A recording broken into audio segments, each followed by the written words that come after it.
I'm not gonna lie, becoming broke kind of changed my life. Yeah.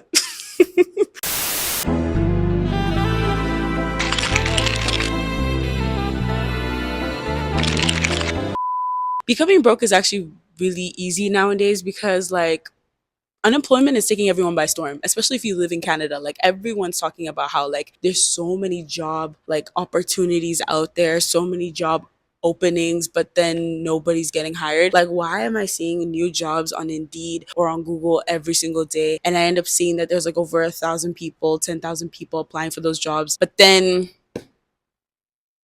it's still like nobody's getting the job. I've been hearing that honestly certain places have been putting out job opportunities and they're getting paid by the government to open certain jobs, but they're just taking the money. They ain't actually putting anyone in those positions. Anyways, that's a whole different conversation. But I would say I've learned a lot about myself, really and truly. And the first part I would say is definitely owning the change, owning the situation I'm in and learning how to become more comfortable with it. Number one, I would say in owning the change is becoming more resourceful. My goodness. Like, I would say I'm normally resourceful, especially becoming a content creator, like trying to film in different spots, trying to speak to as many people as possible, making sure that I'm able to, like, use everything at my disposal properly. But when you don't got money like that, you really have to become resourceful. Like, I'm talking about buying canned food like on a regular basis to last weeks on end and not just like spending money on food. I promise you, I just heard somebody. Anyways, becoming more resourceful is not exactly too hard. It just means you have to become more frugal and you have to know what exactly you have. You have to be able to take account to everything that you have, whether it is how much money that you're rationing in a week. What are you eating exactly? I turned into a person that was like using canned food to get by. It, it's actually not bad because it teaches you how to actually keep canned food as a person who actually kind of enjoys cooking from time to time. If you have like bottles at home and stuff like that, you better get to a bottle depot as soon as possible. My mom used to do that when I was younger. And I was just like, is this necessary? But now, oh, I totally understand, mom. I totally understand. And there are ones that actually come to your house. So you can honestly just Google it, depending on your area. And most times you will find a bottle depot that will come to your house to collect the bottles and they will deposit the money that you've gotten from that, place into your account. So you can either decide to, give it to charity or use it to whatever you need to use it for. So honestly, get on that. Food banks, bro, school food banks. Utilize that, use that. A lot of churches do give food hampers and stuff like that. All those little things add to being resourceful. At first it kind of feels like, do I really need this? There's other people who might be in need and everything like that. Honestly, use it. Honestly, if it helps you to, handle the situation that you're going through better, use it. There's no shame in it. Adaptability, that's number two. You need to become more adaptable to every situation. Okay, if you're running out of certain things, maybe you gotta, squeeze it a little more. You got to take your time a little more. I was the type of person, I don't really need to cut through things in order to finish it. But now I'm using every single little drop. Every single little drop. When it comes to, using transit, sometimes I just walk. I just walk. And I'm not gonna lie, I've burned a lot of calories from that and honestly toned my muscles with it.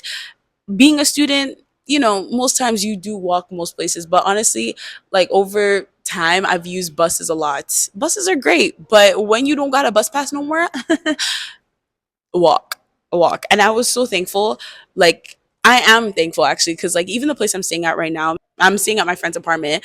Like, she lives close to a train station. All right. Even the house I was living at before, it was close to a train station. So even if I didn't have bus money, I would find myself at a train station like this. It don't take too much time. It honestly don't. And being able to like navigate the situations that you're in is honestly such a life skill.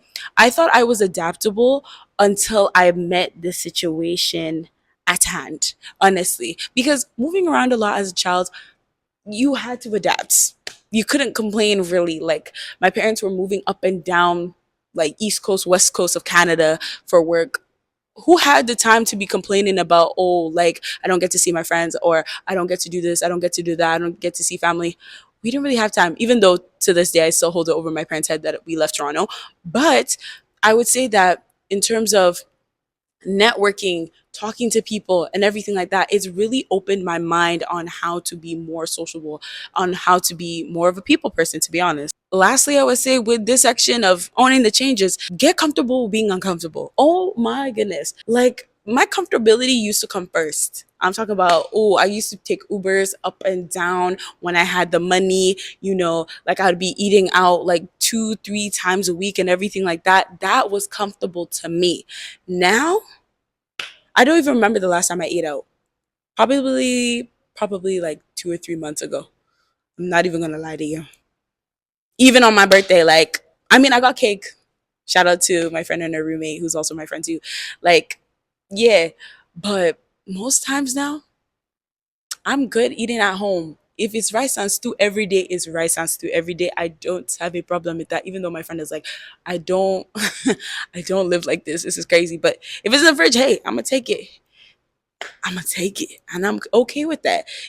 Being uncomfortable really stretches your bandwidth for how much you can take in life, honestly. And it allows you to honestly think outside the box in different ways in understanding the situation you're in. And honestly, that's the best thing you can do for yourself. Like, allow yourself. Oh, someone's coming.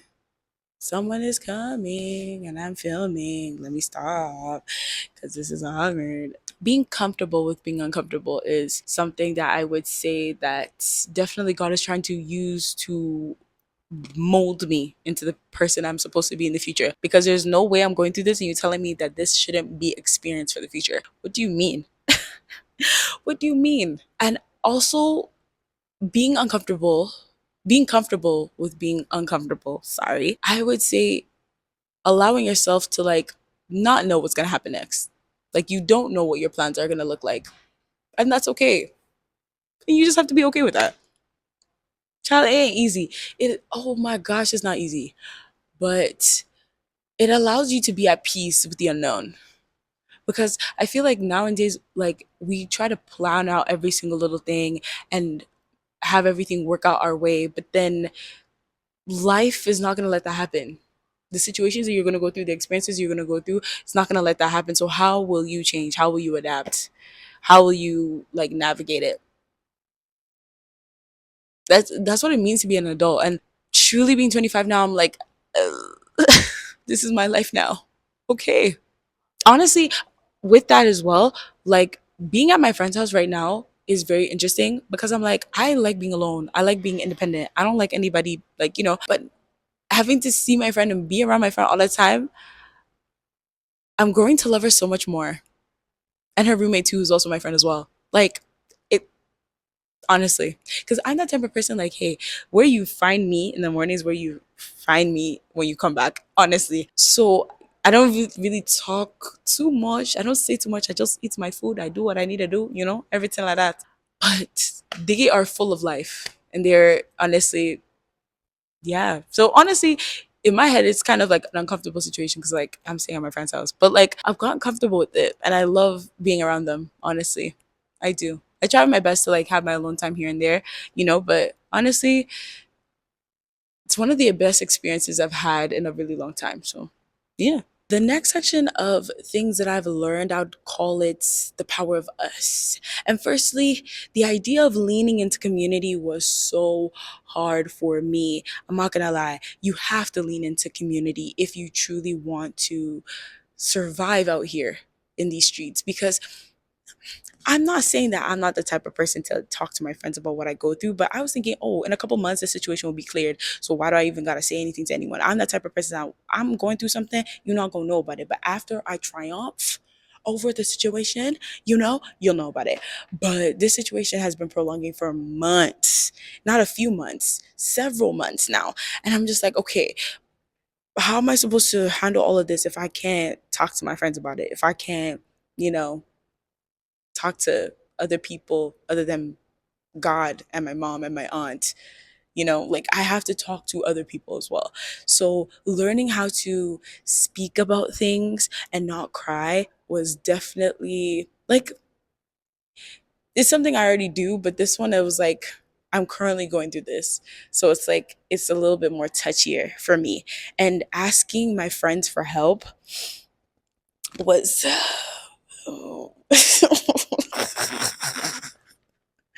Asking my friends for help was very interesting because I don't like asking for help. I don't I don't like saying nothing to nobody. So really learning how to just relax and talk to my friends and let them know what I'm going through and allowing them to help me was, so I'm not gonna lie, it was very interesting. I realized how much I actually really do value community and how much I really do need a community of people around me, whether I get married, whether I have kids, or whether I'm just alone. Like having community is so important because it allows you to rest a bit. When you're an adult, you kind of carry everything on your own, but like actually allowing people to like be there for you, T. Leaning into that community also taught me how to divorce my hyper independent attributes, my hyper independent habits. Yeah, because I truly believe I can do everything on my own. Why do I need you? All I need is God. What the heck are you doing? But God can send help in the form of people. Yeah, yeah. That's kind of how it works. You know, it's through people that God blesses us most times. So if you can't depend on God to like give you blessings through people, then you'll be rejecting your blessings without even realizing it because you think you can do it all on your own. You see the problem? You see the issue? Yeah, yeah. And as a firstborn daughter that has learned through many situations growing up that like I can't lean on people because they won't do things the way I want to do it when I want to do it and everything, like, you know, I would rather just do it myself because if I have to ask you again, it's going to piss me off that I can't do it by myself. So I'd rather just not ask you and just figure it out myself. But my friends have taught me, especially in this season of my life, that like you can't do it on your own, babes. You can't at all. Like talking about my issues, talking about the things that bother me, it, it's something that I realize is very important, right?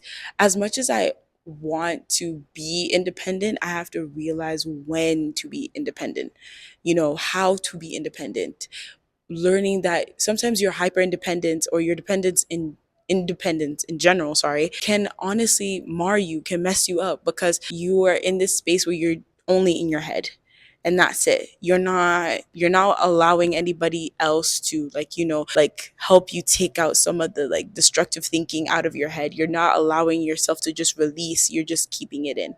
Maybe just only talking to yourself and that's it.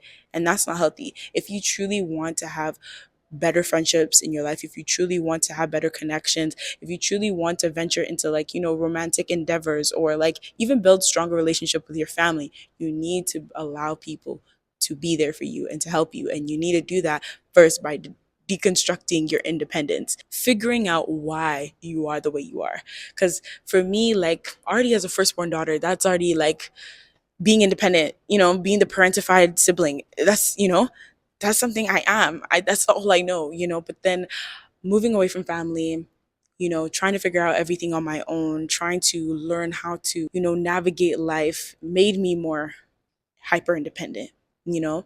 And then now being in a space where it's like I can't really help myself the same way I used to. So how do I still help myself? How do I still, you know, move around? It's very, very, very important. So for all my firstborn biddies out here, or for all my biddies, all my people out here who feel like you got to do everything on your own, please don't, because that's where you start to break down internally very quickly without even realizing. Please take care of yourself by allowing people to take care of you. I beg. Which leads me to another point of not being afraid to ask for help, which I've mentioned before, but don't be desperate. Yes, but don't be desperate. And I know it's like counterintuitive because, like, if you're in a space where you actually do need help, there's a level of desperation there, no? But I say this because it really let me realize who I can depend on, which kind of friends I can talk to in general. Obviously, it's very good to compartmentalize. Abi, that's how you pronounce the word.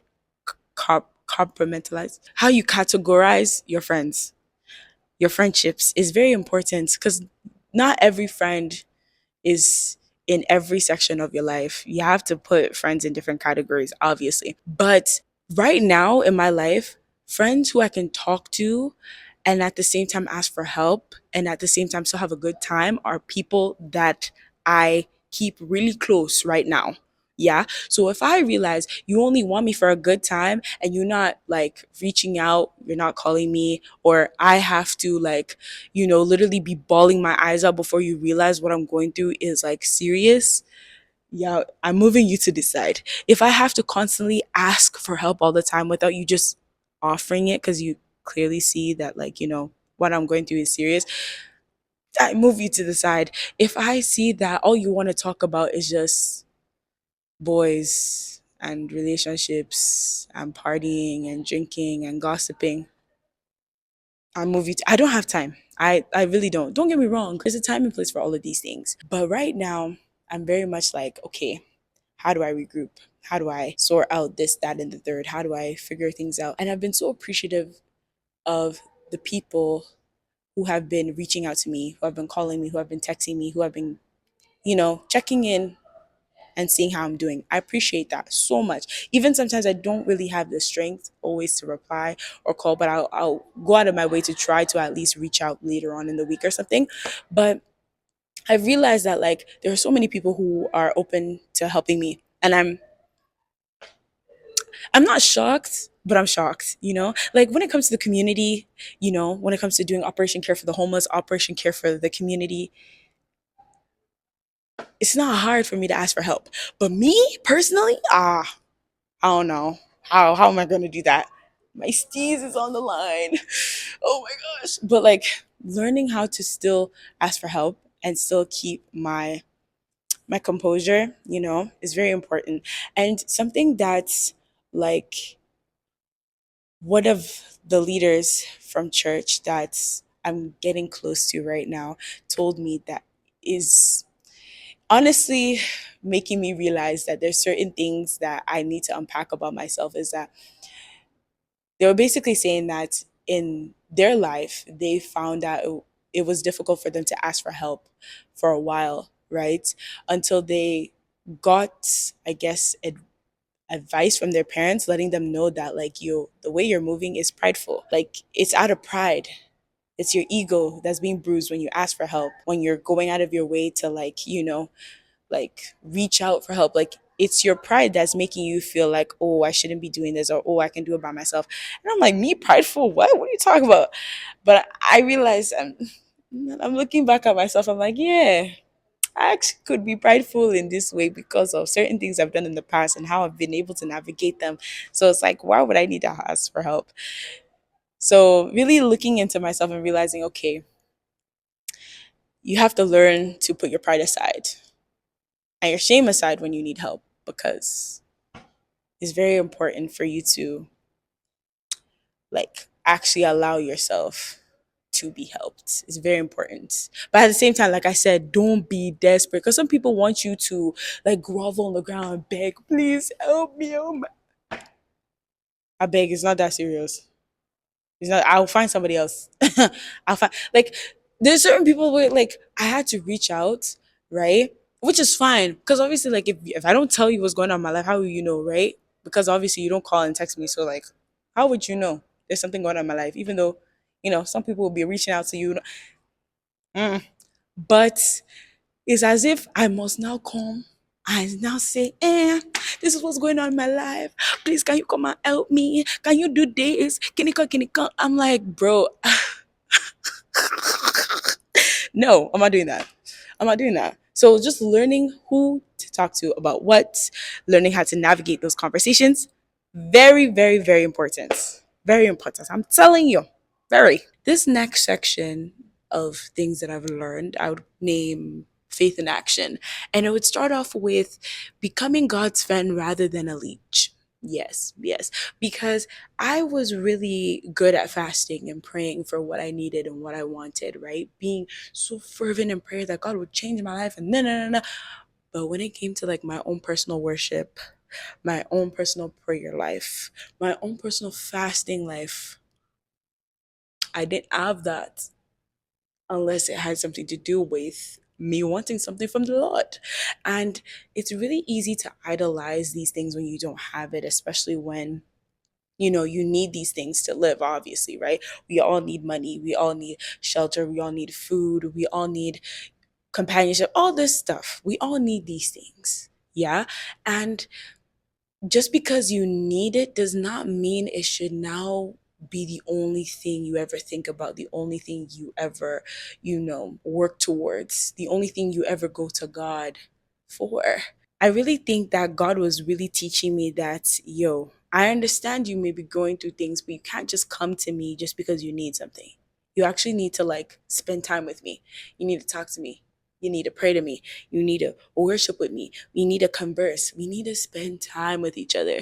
And I think that was so important for me to learn because when you start to only go to God for the things you want, you seem to turn into a leech very quickly, very, very quickly.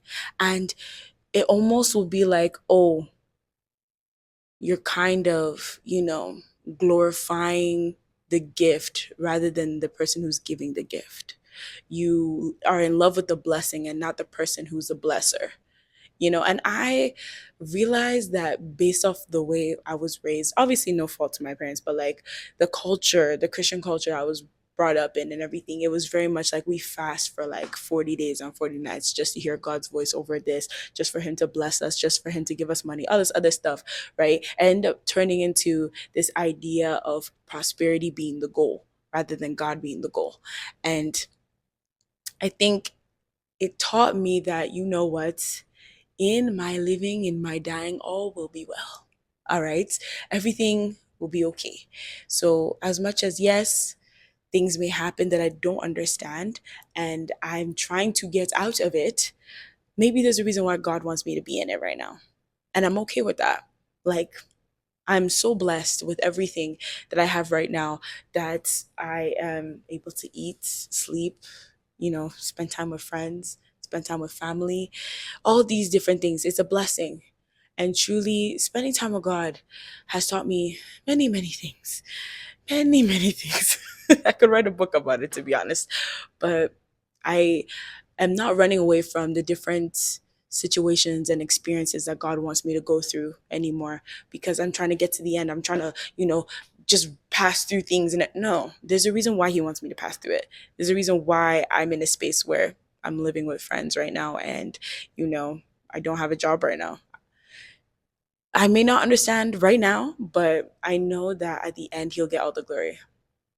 So as long as, hey, I can share my story and, someone else can get inspired or someone else can, relate or just look into their own life and see why they're going through certain things.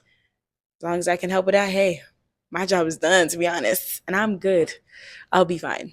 So I think that really just locking in on God right now has been honestly the best thing ever for me. So, yeah. Along with building my relationship with God, I've learned how to be very patient. Don't get me wrong, I've always been technically patient. I work with children and youth in the community. It's like being patient is part of my job. But being patient with the unknown, being patient with people more, being patient with myself, I feel like I'm my hardest critic. That's why I honestly don't really listen to other people's advice when it comes to like how they view my life and everything. I've already given myself like 1,000 lashings over certain situations, right? You may tell me most times, like actually most times whenever I tell my friends what I'm going through or like how I'm feeling about certain things or mistakes that I've done, they're like, yo, Shola, you're being so hard on yourself. Like you should calm down. Like I promise you, like this situation will pass. Like it's not that deep. But I know it's deep. I tend to cut off people who tell me things that are not deep. Like actually, like if I hear you say, "Oh, it's not that deep," over situations that I'm like crashing out over, you're not a good friend to me. So that's besides the point. The point is, I tend to get friends or people around me who make me feel like, you know what, Shala, like you need to relax. Everything's gonna be okay. Like, like they'll give me affirming words, but I'm already in my head being the judge to my own situation. So whatever you're gonna say, I probably already thought about it like 1,000 times. I'm not even gonna lie. So you don't even need to come to me with it. But learning how to be patient, because I've made many mistakes in trying to figure out like how to navigate the situation I'm in, you know, like whether it is who I'm going to or what exactly I'm saying or how I'm saying and everything like that. Like I've thought about it so many times that like sometimes I push myself into a place where it's mentally unhealthy, and I just have to breathe. I have to breathe. And I'm really good with like deconstructing how I feel on my own. But now I can't be on my own. So I have to like deconstruct in a way where it's productive and I'm not crashing out. Cause sometimes when I deconstruct how I feel about certain things, like I'm not even gonna lie to you, it puts me into like a slow and quiet depression. But I can't be in a slow, quiet depression right now because I'm with my friends, right? I kind of already talked about like the fact that like yeah, I do go through depression and everything like that, but like it's very much like quiet, It's easier to hide when I'm on my own, but like I can't show symptoms of me going through depression with my friends, especially my Christian friends. Like, mm-mm, mm-mm. And I don't even know if that's a conversation I'm ready to have, to be honest. I don't know. I don't know. But anyways, that's besides the point. The point is allowing myself to rest and not overthink is a form of patience to myself. And doing that for others too. Because I'm strict. Oh yeah, Madam Strict. That's my name, you know? As much as I may be strict, I'm also understanding that like everyone's human and people make mistakes all the time. I make mistakes all the time. There's certain things that you can see as disrespect, and there's certain things you can see as, nah, this is like a new situation for this person, or nah, like I could tell that this person wasn't trying to hurt me, and everything. If it happens again, right, then maybe I have to cut them off. Maybe we have to have a conversation about boundaries or whatever, or like how things made me feel and how to move on into like better resolution styles and everything. But if that's not the case, I should learn how to just, take things one step at a time. While I have been trying to be patient with myself, it is very important for me to, magnify the fact that leaning into my self respect and my self love, has been something that I've been tussling with, as well as killing my vices. Because there have been situations that have caused me to put boundaries in certain interactions that I've had with people, whether it's friends, acquaintance, colleagues, whatever the case may be. And it has made me not only see how I actually feel about myself, but also see the woman I want to be in the future. I feel like I'm already becoming the person I want to be, but like, how do I advance that? How do I put that into play in the way that I interact with others, in the way that I interact with myself, in the way that I love myself? And killing my vices, my goodness. Okay, I would, honesty hour here. Yeah. I would say that my vices, because everyone has a vice, just because you may not know it right now doesn't mean you don't have one. Your vice could be drinking, could be smoking, could be sex, could be flirting, could be, food. It could be gossiping. It could be distracting yourself with movies and TV shows. Everybody has a vice. But I would say my vice, from what I've seen, is definitely lust. Definitely lust. Like, yeah, sure. I don't be having sex like that. Me? Nah, nah, nah, nah. But flirting? Oh yeah, T. Kissing. Yeah, yeah, yeah. I've been really good. I'd be like, oh yeah, I don't kiss, I don't do no kissing, no, no touching it. But my goodness, have I been tempting myself with certain situations? And I'm like, God, Where art thou? What's going on? Food. My goodness. Like, I know for me, I've been lepashandi, I've been skinny my whole life, so it doesn't really show up. But my appetite has expanded in this time of stress. And it's very interesting to me because it's like I could tell when I'm getting stressed out by the way I'm eating and the way that I interact with, the opposite gender. Not that I really like men like that. I don't mess with dudes. But sometimes there will be a looker here and there, that one guy friend that I don't speak to as much, but like, has entered my eye, and we're not talking, we're not gisting, and I'm not flirting with my eyes because I stumble on my words often, you know? So it's like, hey, how you doing? I really had to get to a point where I nail my lust to the cross and I surrender it to God, because I can't operate like that every single time I'm stressed out, right? And at times I will say I do isolate myself when I'm stressed out, but I'm not alone. So it's like, what other thing do I have? What other means do I have to de-stress? And I had to figure out different ways to de-stress. I had to figure out, how to communicate my feelings, how to talk about things, how to set boundaries.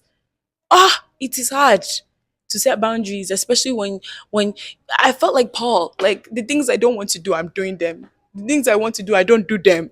What's going on? Like, my goodness. But I will say that, like, I feel like I'm truly growing and building, myself each and every day when I'm, confessing the word, when I'm giving my feelings to God, when I'm looking at different ways to just be better. It really has made me feel like I'm actually growing up at age 25. Anyways. Last but certainly not least, even when you're struggling, still live. Don't survive, live. And this is, I think, by far out of everything that I've learned so far, I'm still struggling with this one, because it's really easy for you to like get caught up with what you're dealing with and just want to stay home and not want to go outside and not want to do nothing. You just want to eat a bucket of ice cream and apply to jobs from 9 a.m. to 6 p.m. at night and not want to do anything. Not want to like, but like, I feel like because now I'm staying with my friends, I'm forcing myself to like still go outside. I'm still forcing myself to talk to people. I'm still forcing myself to go to hangouts and visit my friends. And I have more time on my hands now, while I'm in pursuit of finding a job and getting a new place and everything.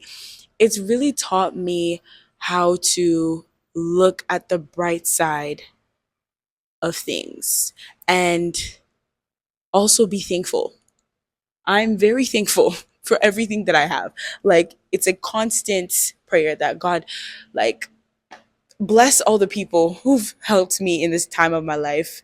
And I just want to give you all the praise and all the thanks for everything, because if it wasn't for God, I don't know where for the at all.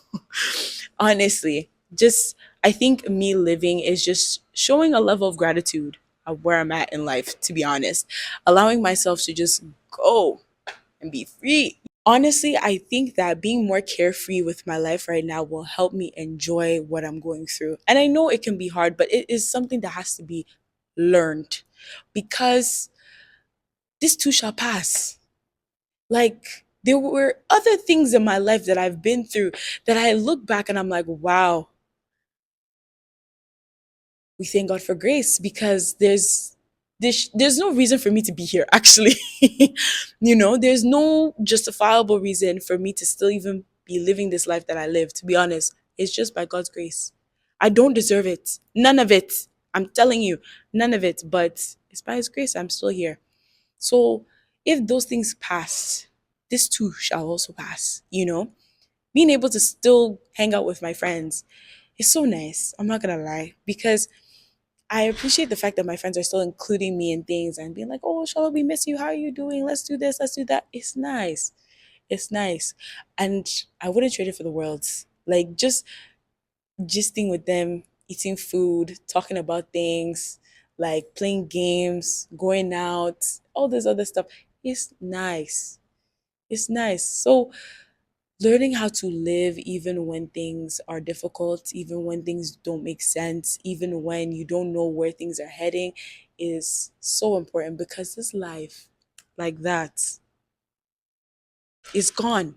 So the time that you have, breathe the air that you need to breathe, eat the food you need to eat, watch the shows you want to watch, see the sky while it's outside, you know, see the mountains, go climbing, go jogging, use a bike, scooters, they're everywhere.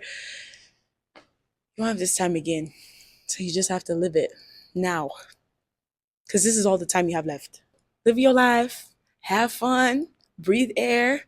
I know somehow we're gonna get there and it's gonna be wonderful. I think those are the lyrics. Live life, be there. I know somehow we're gonna get there. Never so wonder. Right? Anyways, before I get copywritten, sorry, iCarly. That's the end of my video. I hope you guys enjoyed it. Actually, I enjoyed myself in this place that I'm in, just filming everywhere. Let me know what you guys think down below. What are certain things, certain lessons that you're learning about yourself right now? And how are you trying to overcome it? Or how are you trying to live through it? How are you trying to live through it? Yeah, I like that. I like that. Now, question of the day, because that's not the question of the day. You know, I'm very comical in the way I go about my questions. So, the question of the day is if there was an insect you would eat in this life, what would it be? For me, crickets. Because chocolate covered crickets actually interest me a lot. I don't know why, but I'll try them. I'll try them. I think those are the only ones though. I wouldn't try ants. Let's not even talk about that. No. No, yeah, I think it'd just be crickets for me. But let me know what yours is down below. Thank you guys so much for watching this video. I appreciate y'all so very much. Thank you from the bottom of my heart. You have no idea how much it means to me to make these videos and see comments and, just being able to start conversations down below. Like, it means a lot to me. So thank you guys so very much. And remember, God made you special. Yeah. And he loves you very much. And you can do anything you set your mind to with Christ, of course. All right, y'all. Peace. You know what I'm talking about? Bring it back.